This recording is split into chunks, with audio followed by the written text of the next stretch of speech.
Welcome back to Old School Sports and our Out of the Park Baseball 25 series, Can We Save the Oakland A's? And our Oakland A's are back in the playoffs after a one-year absence here in 2036. Marks our fifth playoff appearance in the last 6 years and our sixth playoff appearance in the past 8 years. So from that perspective, I think we've at least certainly made some progress in terms of saving the A's. Our budget has been steadily increasing, although it remains one of the smallest in baseball. We did fail in our quest to win the American League West against the Texas Rangers. Came down to a 4-game series in Texas. We were all tied at 95 and 66 heading into game 161. And unfortunately, Texas beat us 6-1. And we used our ace, Jackson Ferris, in that game that was just 2 games ago. So as we think about our playoff roster, Ferris is not even on the playoff roster. The hope is that he will be back and ready to pitch in a potential divisional series. But by virtue of losing that game to the Rangers 2 days ago, I don't think we're going to bring him back on short rest in a potential Game 3 of this series, so we just decided to leave him off the roster entirely. And by virtue of losing that game to the Rangers, we end up facing our divisional rivals, the Los Angeles Angels, although we will have home field advantage for this best-of-3 series.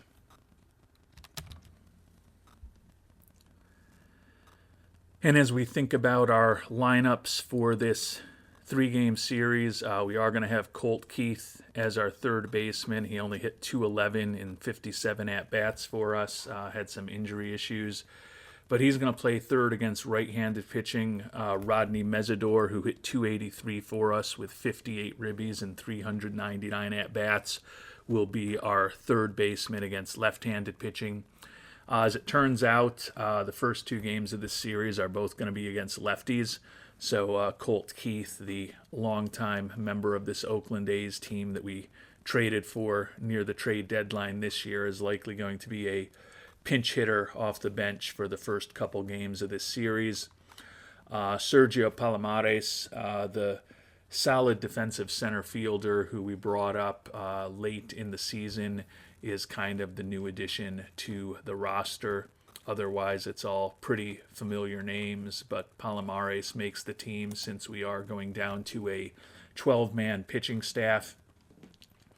Chase Dora, who was an outstanding 6-3 with a 2.68 ERA for us after we made that big trade, trading away the big bat Brady Harris to bring Dora on board, will be going for us in Game 1. Jason DeCaro, 12-7 record with a 3.50 ERA, will go in game number 2. And if game number 3 is necessary, also with a 12-7 record, is going to be Kevin Patterson on the mound for us. Bobby Garland, who served as our number 5 starter for much of the season, will be working out of the bullpen. And given that he's our long reliever, hopefully we won't have much need for him over these next couple of days. And before we get our Wildcard series underway, we'll take a look at the playoff tree here for 2036. The Blue Jays and the Rangers with the first-round byes in the American League. As we know, we'll be hosting the Angels, and the Yankees will be facing off against the White Sox. Over in the National League, the Padres and the Reds with the byes.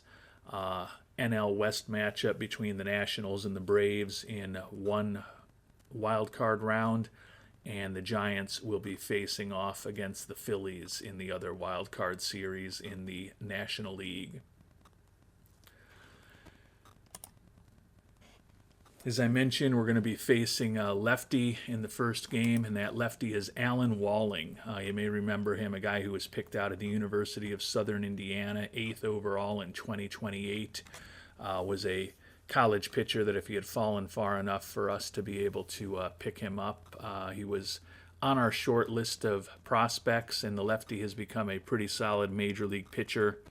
11-5 with a 2.90 ERA for the Angels this year. And actually, Walling was not as high on my list as I think about it. I thought he could be solid, but I was worried about his lack of velocity for where he was going to go in the draft. And I believe there was a pitcher out of Indiana that year that I preferred over Walling out of the University of Southern Indiana. But certainly a good, solid major league pitcher. As we talked about, Chase Dora on the mound for us, the right-hander who we picked up midway through the season in that big trade when we got rid of one of the top bats in our lineup in Brady Harris. But Harris was likely to be leaving as a free agent after this year, whereas Dora, although he's an established major leaguer, we got the Reds to keep the vast majority of his contract over the next few years. And given the way he performed for us this year, and the fact that we're going to have him for another 4 years, I think that trade will go down in history as working out pretty well for us. And certainly we'll feel better about it if we're able to get the W here today. On paper, we were 4 games ahead of the Angels this year. We did take the season series, but by the skin of our teeth, 10-9 record. We've got the best offense in the American League. They ranked 6th. And we were tied for 3rd in runs against this year, and they ranked 5th. So the pitching staffs, not a ton of difference between the two of them. We've scored almost half a run a game more than the Angels over the course of the season, though.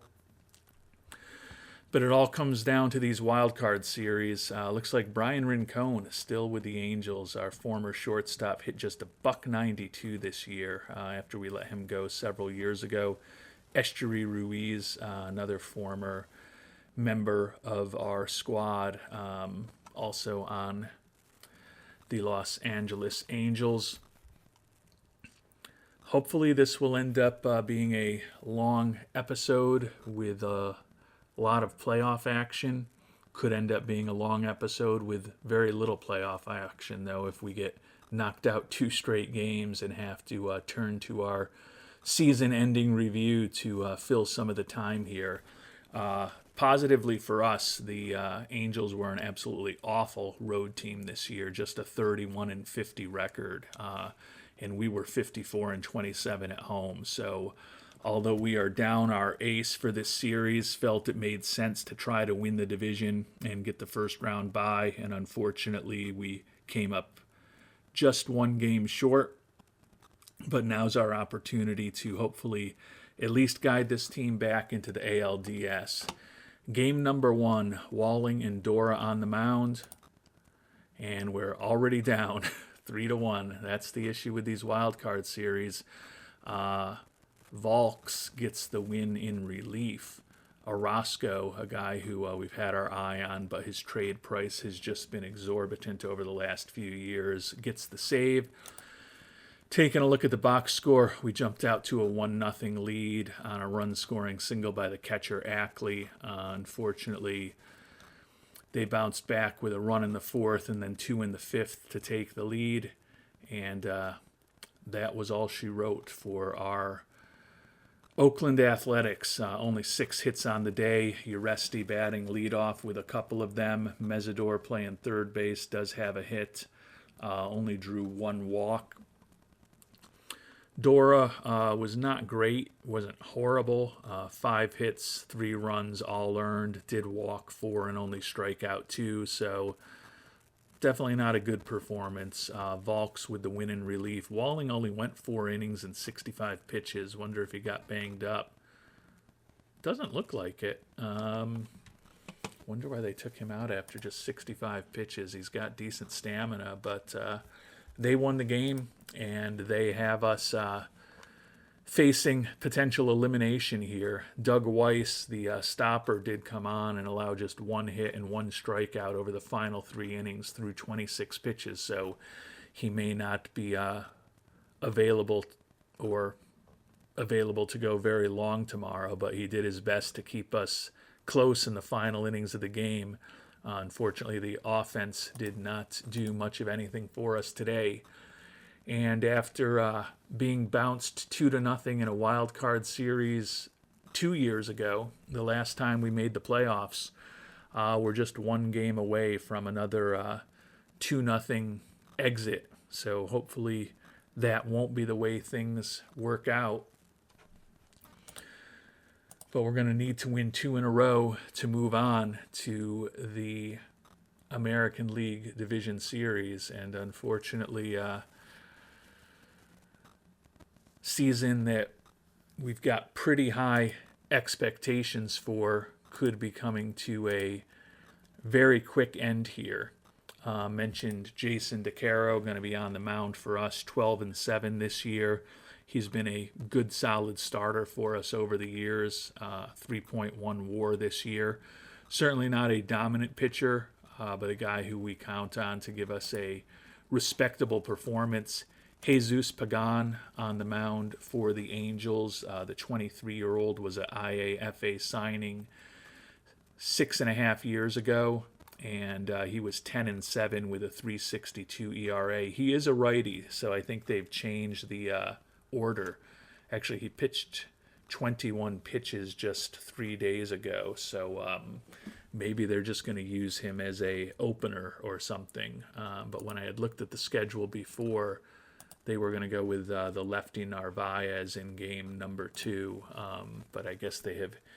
And when I say before, I don't know if it was at the start of this episode, but at the finish of the last episode, or actually when I stopped playing following the last episode, it looked like it was going to be Narvaez going in game number 2, but they have changed things up. So interesting to be starting a guy who looks like he worked out of the bullpen just a few days ago. Maybe they haven't really used him as an opener. He started 29 games, although he has only pitched 136 2/3 innings. So barely going 5, or not even going 5 innings a start. Also did kind of note that it's weird that we played the Angels 19 times this year. We've got an outstanding scout, and we've got $18 million that we put into scouting, and it's not like our major league scouting is at 10% or something really low. Kind of interesting that we only have average scouting accuracy on a lot of these players from our head scout. You would think facing them 19 times, having an excellent scout on board, and investing heavily in scouting, we would know these players pretty well. So not really sure if there's been a change in the scouting dynamics in OOTP, but I did notice that offline and thought that was a little odd. So the right-hander on the mound, Pagan, means that we will have Colt Keith in the lineup, at least to start. Who knows, they might only go 3 or 4 innings in Pagan and then bring a lefty on board, but let's see if we can push the season at least one more day. And we do get an 8-1 victory. DeCaro with the W, Pagan with the loss. Juan Ramos, who led the AL in ribbies this year, and Andy Brailovsky with home runs for us.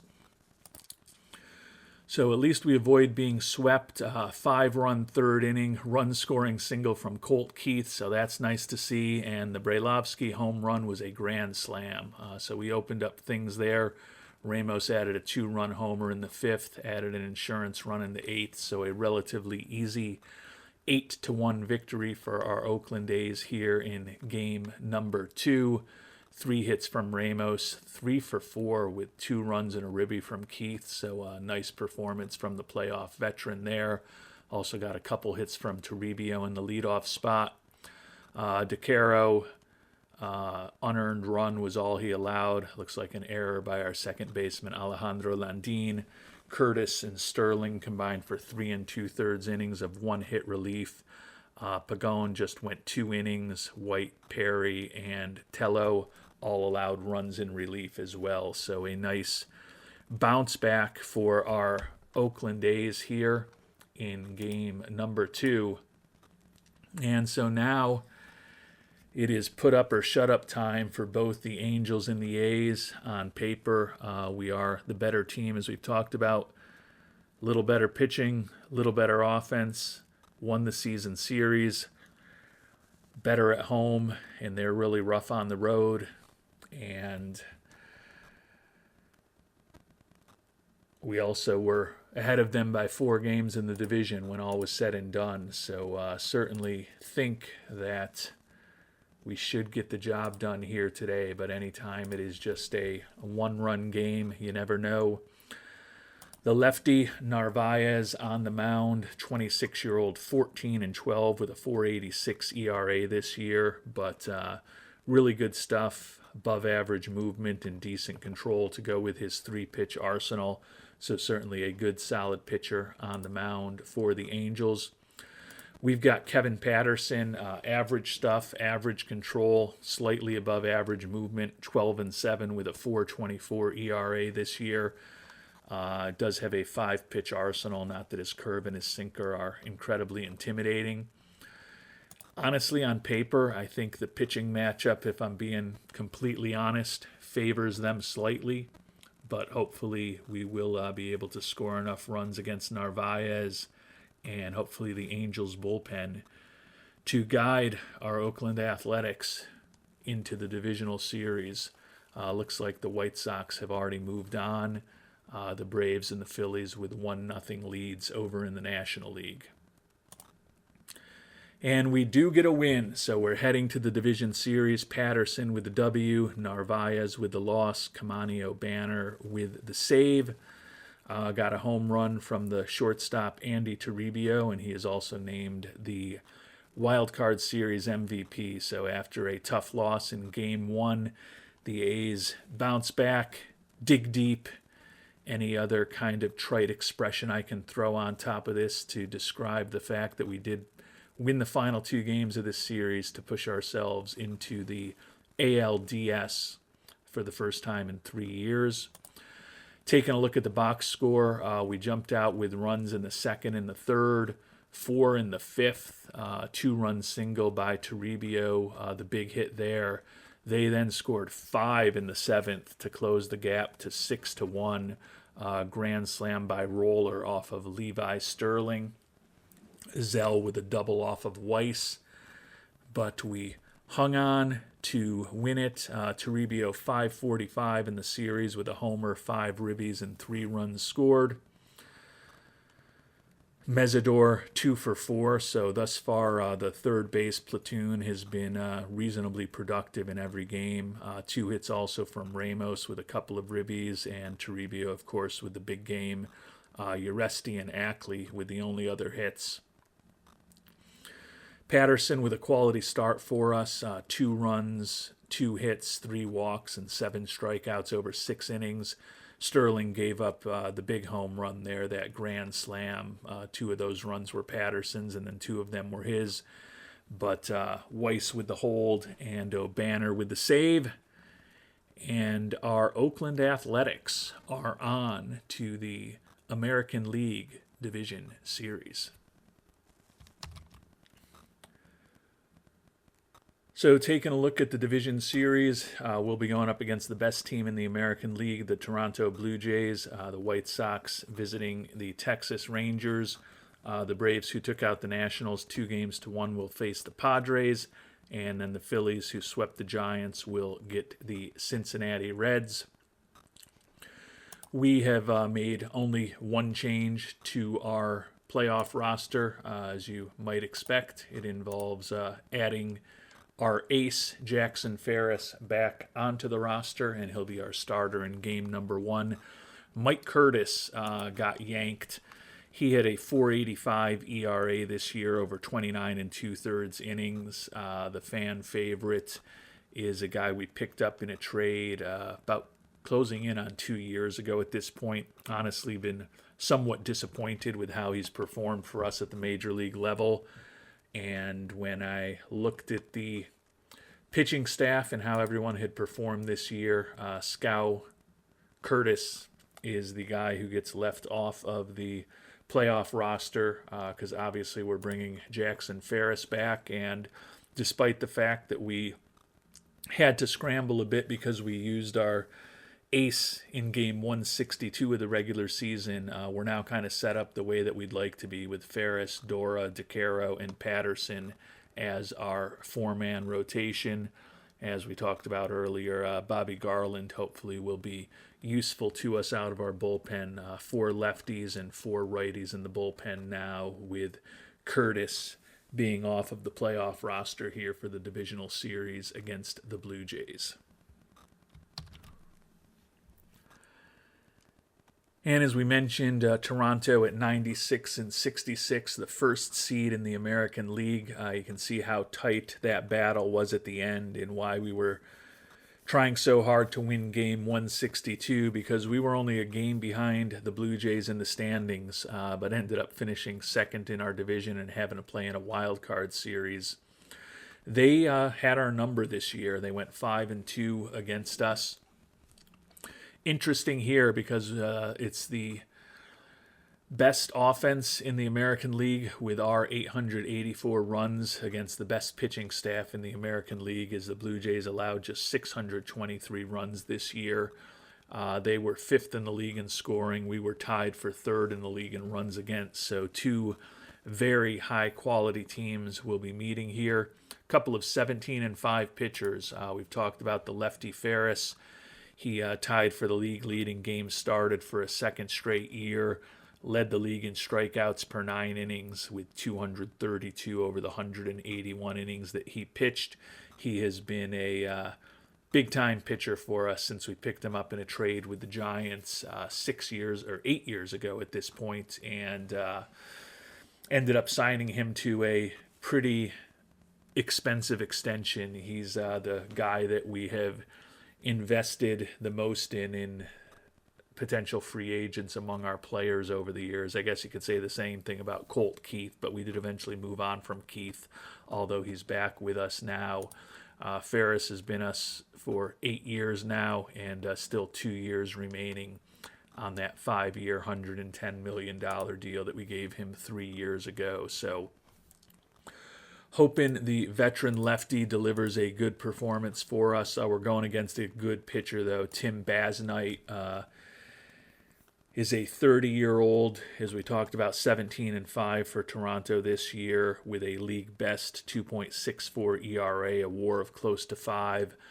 Basnight is durable, has a 4-pitch arsenal, exceptional cutter, excellent fastball, solid sinker, and he throws a change in from time to time. Basnight is one of the pitchers that, as we've been looking for help in the trade market and looking for a true frontline starter over the last several years, we've on many occasions offline inquired with the Blue Jays as to what it would take to bring Basnight on board, and the price has always been absolutely revolting to me, even though he is certainly an excellent pitcher. So good pitching matchup here in game number 1 in Toronto. And we got the jump on the Blue Jays with a 10-4 victory. Ferris with the W, Basnight with the loss. Eric Craig did hit the only home run in the game, but that doesn't bother us if we score 10 runs. The Blue Jays actually took a 3-0 lead early, and then we put 5 spots up in the 7th and the 8th. Run-scoring singles from Landine, run-scoring doubles from Fernandez and Ackley in the 7th, and then Colt Keith with a run-scoring single as well, as we went from a very low win probability to a pretty high win probability over the course of the 7th and 8th innings. Everyone in our lineup except for the youngster Arturo Uresti had a hit today. Uresti struck out 4 times in 5 at-bats, but we did score 10 runs on 11 hits. Ferris with a quality start, 6 hits, 1 walk, 6 strikeouts, 3 earned runs over 6 innings. Weiss and Carl combined to allow 1 run over the final 3 innings. No surprise that Jackson Ferris is the player of the game. Basnight wasn't horrible, only allowed 5 hits with no walks over 6 2/3 innings, but 4 runs, all of them earned. Albertson, the reliever, seemed to pour some gasoline on the fire when he came in. And then Ricky Tiedemann, who's been a pretty good arm for many years in this league, came on in relief as well. Ended up giving 3 runs up, although none of them were earned. The Blue Jays did strike us out 14 times, but as we said, we got the 10-4 win, and that is really all that matters. So we did what we wanted to do, and we got one game in Toronto. Now here as we head into game number 2, going to be time for us to get greedy and see if perhaps we can get a second one. Another really good pitcher on the mound for Toronto, another guy who we always look at when we've tried to add some talent onto our team. Jeremy Seabright, 30-year-old, 13-10 with a 3.60 ERA. The lefty with plus stuff, plus control, and above average movement. 5-pitch arsenal, had a 4.5 WAR this year, so a really nice season for Seabright. We've got Chase Dora on the mound for us, so another really good pitching matchup here. Would love to steal game number 2. We'll see whether or not we can. And we do get it, a 5-1 victory. Ramos and Jake Ortega with home runs for us. Sandora with a home run for the Blue Jays, but a 2-0 lead now for our Oakland A's here in the American League Division Series. Going to have an off day now to regroup before we go back to Oakland and head into Oakland with a 2-0 lead. Certainly have to like our chances. We've won 4 games in a row in the playoffs at this point, and our A's are rolling. We'll see if we can keep it going. The White Sox took the first game against the Rangers. Padres in the series. Those series are Padres and Braves and Phillies, Reds. Those NL series are getting underway today. And as we get ready for game number 3 of our series back home in Oakland, the White Sox, the AL Central champions, 95-win team just like we are, took the first 2 on the road in Texas. So they have the defending champions on the ropes. Both of the National League Division Series are knotted up 1 game apiece. The goal for us here is hopefully to get this series over quickly, especially because the White Sox are back home with a 2-0 lead, and they could be looking for a sweep as well. Want to avoid the risk of injury as much as possible, have as much rest for our pitchers as possible, and really be able to hopefully set up the pitching staff the way we want, and certainly would be helpful for our starters and our relievers if we can get things over today. Jason DeCaro, who had that nice outing for us in the second game of the Wildcard series when we were down 1-0 on the mound for us today. Lelius Arps, right-handed starting pitcher, 8-12 with a 4.13 ERA for the Blue Jays. Above average stuff, movement, and control, 3-pitch arsenal. 25-year-old is once again another guy who we've regularly been trying to get in a trade from the Blue Jays. He put up a 4 WAR this year, so I think it's the another matchup where on paper their pitcher was a bit more effective than ours over the course of this season. Thus far, we've been able to get lucky and get the wins. Would love to get this game today and finish the season series at 5-5 against the Blue Jays and not have to risk going to a game number 4. Unfortunately, Toronto is back in the series. Arps with the win, DeCaro with the loss, Valenzuela with the save as they doubled us up 6-3. Second homer of the series for Ramos. They got home runs from Castaneda and Craig.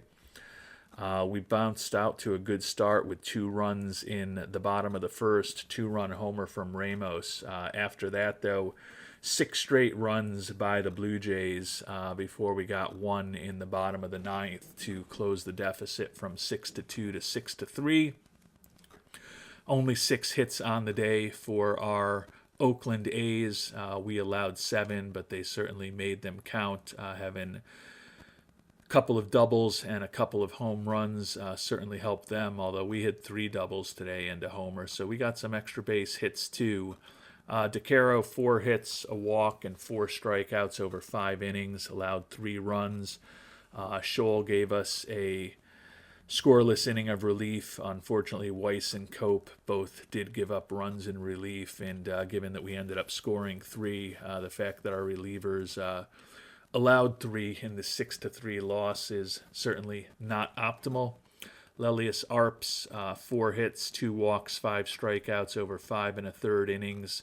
Norton and Valenzuela combined to allow just 2 hits, no walks over the final 3 2/3 innings. Arps with the W for the Blue Jays. And we now head to the potential final home game of the year for the Oakland A's if we were to lose tomorrow and then ultimately lose this series 3-2. Certainly hope that that's not the case, but the series will definitely turn one way or another. We're either going to be moving on to the American League Championship Series for the first time in 5 years if we win today, or we will be headed back to Toronto with all of the momentum in the Blue Jays' favor if we lose. The righty, Kevin Patterson, on the mound for us, 12-7 this year. Julio Avalos, right-hander, 28-year-old, was 13-5 with a 3.41 ERA, 3.5 WAR on the season. Good, solid major league pitcher with a 6-pitch arsenal. So you can see with the type of pitching that we've been facing against Toronto in the series, I think every matchup their pitcher has had higher WAR than our pitcher has. You can see how the Blue Jays ended up with the number 1 pitching staff in the American League this year. But we only need to beat them one more time. Can we do it today? And we can. A dominant performance for the Oakland A's, a 10-1 victory. And for the first time in 5 years, our A's are back in the American League Championship Series. The White Sox, by virtue of being a division winner, will have a home field advantage against us in that series. But we're kind of hoping we might get another shot at the Rangers if we made it to the ALCS. Not to be the case. Colt Keith, Yanquiel Fernandez, and Andy Brailovsky all with home runs. That's important because we added Keith and Fernandez just before the trade deadline this year, and we added Brailovsky before the trade deadline a season ago. So 3 relatively new additions with the big offense. Jake Ortega is your ALDS MVP. Scored 3 runs in the second, largely because of the 2-run homer by Brailovsky. They bounced back in the second, but with 2 runs in the fourth, 3 in the fifth, we broke things open, added a couple more insurance runs in the 8th, and it was a relatively easy victory. Keith and Fernandez with those home runs in the 4th and 5th innings. Toribio and Ackley, the only guys without hits. Ortega 4 for 5 with 3 runs scored. Ramos, Fernandez, and Keith also had 2 hits each. So a pretty impressive offensive performance from our Oakland A's offense. Quality start from Patterson, 5 hits, 2 walks, 6 strikeouts over 6 1/3, allows just 1 earned run. And Bobby Garland, our number 5 starter throughout the season, went 2 2/3 innings, allowing a hit, a walk, while striking out 1 to clinch things for our Oakland A's, who are on to the American League Championship Series. And I've decided that we're going to do the ALCS in the next episode. I got some things I want to take care of away from OOTP now before I begin that series. So as a rare preview, the IAFA pool was just revealed. Take a very quick initial look at some of the top prospects there before we finish off the episode. I know that the worldwide scouting department is always very helpful in terms of giving us suggestions on what to do with some of these players. So perhaps taking a look at who the experts think are the top 10 prospects might be a good way to start preparing for the IAFA class about 3 months from now. Second baseman Jesus Esquivel, General Sato, potentially outstanding gap power and eye and potentially world-class home run power. The question is just how much contact he's going to make. Decent speed, not much of a defensive player, but with that bat, he probably doesn't have to be. Could maybe play him in left field if you had to. Hit 6'2", could probably turn him into a first baseman, but Esquivel is definitely going to be recruited for his bat. Shortstop David Palomares. This is an interesting looking prospect to me. Durable, potentially outstanding contact and home run power with plus gap power and a plus eye if everything develops. The right-handed hitting shortstop is already pretty solid defensively at the age of 16. Average speed, high adaptability, and intelligence. Gorian del Quimbo, whatever that means, the left-handed hitting shortstop, certainly looks like a very interesting prospect to me. We'll definitely be bringing him into camp. First baseman Alfredo Silva, not much speed, poor defensively, a lot of negative personality traits, despite the potential for good home run power and an excellent eye. Definitely like the other two guys more than Sungo Silva. Center fielder Fidel Trujillo, Phoenix. Looks more like a corner outfielder with his ratings right now. Okay speed, potentially nice contact power combination. Could be above average at everything, but not surprisingly, for a 16-year-old, he's got a long way to go. Shortstop Luis Arellano, 16-year-old out of Venezuela. Gargoyle, pretty decent range, high adaptability and work ethic.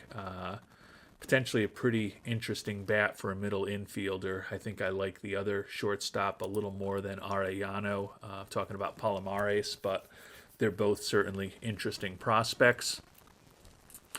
Center fielder Noe Ruelas Snookums. Fragile already at the age of 16, but a potentially very interesting bat, well above average contact and home run power if he fully develops, some positive personality traits. Looks like a solid left-handed hitting corner outfielder. Right fielder David Preciado, 16-year-old out of Cuba. Interesting home run power, but not much speed. Doesn't look special defensively. I think he's certainly less interesting than a lot of the other guys we've talked about. Final position player is shortstop Jorge Pineda. Looks like a really interesting contact hitter whose gap power, home run power, and eye could all be about average. Not a ton of speed, a lot of personality traits that are favorable with that high adaptability, work ethic, and intelligence. Looks like he could develop into a decent infielder. So some pretty interesting infielders available. There are also two pitchers on the list. Luis Rosas, Jailhouse. Too smart for his own good. Teammates can find him arrogant and condescending. There's that combination of intelligence with high financial ambition, low leadership, low loyalty. The stamina, the issue with him, looks like he could be an outstanding right-handed reliever whose stuff, control, borderline world class, and could have above average movement on his pitches as well. I'd hope maybe you could add a third pitch. Hope maybe you could stretch him out, but with the fact that he's a little older, he'll be 17 and a half by the time we would need to sign him. I don't know that that's a direction we would go. Jorge Vega, 16-year-old Beagle Vega out of Dominican. Potential 4-pitch arsenal, but we don't necessarily think outside of the changeup that any of those pitches are going to be particularly good. Decent stamina, decent at holding on runners. I think his movement and his control could end up above average, but not really impressive stuff. Barely touching 90 on the radar gun. Obviously, I'll be spending a lot more time with this pool offline. Who knows whether these 10 guys will be the 10 that I bring into camp. I tend to think they probably will not be. I'm sure there's some other players I'm interested in as well, particularly as we scout them better. But my first glance at this class is that there's several pretty interesting infielders to think about. So if you've got any initial impressions of the pool that you are willing to share. Always helpful to get those scouting reports from the Worldwide Scouting Department. And we've had a few days off since the ALDS finish, so we're going to have our pitching staff set up the way they want. Unfortunately, they've had even more time off, so they're going to have their pitching staff set up exactly the way that they want as well when we do begin the American League Championship Series. Over in the National League, the Braves and the Phillies are going to be facing off. So a couple of wildcard teams upset the two best teams. The Braves took out the Padres 3-1. The Phillies did the same thing to the Reds. So 3 of the 4 teams that are still alive in the playoffs came in through the wild card round. Actually, all 4 of the teams are. The White Sox, as we talked about, were a division winner, but they still started off in the wild card round as well. So we in the American League are going to be having our 95-win A's against the 95-win White Sox. They took the season series from us, very evenly matched. We're the number 1 offense in the league. They were the number 2 offense in the league, scored just 12 fewer runs than we did. And our 2 teams were in a flat-footed tie, third in the AL with 698 runs allowed. So very even on paper, any way you look at it. Same record, same exact number of runs against, and the top 2 offenses in the American League. They did take the season series from us, as I noted. Over in the National League, the Phillies is a 99-win team going up against their division rivals, the 93-win Braves. Mike Ramsey, the two-way monster, not surprisingly, will be on the mound in game number 1 for the Braves and potentially in game number 4 as well. So it's amazing that a 99-win Phillies team had to play in the wild card round, but the Reds with 101 wins and the Padres with 104 wins were both a little bit better than the Phillies this past season. So looks like we've got some really interesting championship series matchups here in 2036. Excited that, as I said, the A's are back in the ALCS for the first time since 2031. So we are now 4 wins away from our first trip to the World Series since 2029, when we shocked the world with these low-budget A's, and with the lowest budget and the lowest payroll in baseball beat the Los Angeles Dodgers, who had the number 1 budget in all of baseball that year. I don't think the Braves or the Phillies are going to have that massive of an advantage against us if we do get fortunate enough to get to a World Series, but we will certainly have the lowest budget and the lowest payroll of any of the 4 teams that are left. So we'll find out whether we can guide Oakland back into the World Series in our next episode. Until then, thanks so much for watching, and hope you have a great day.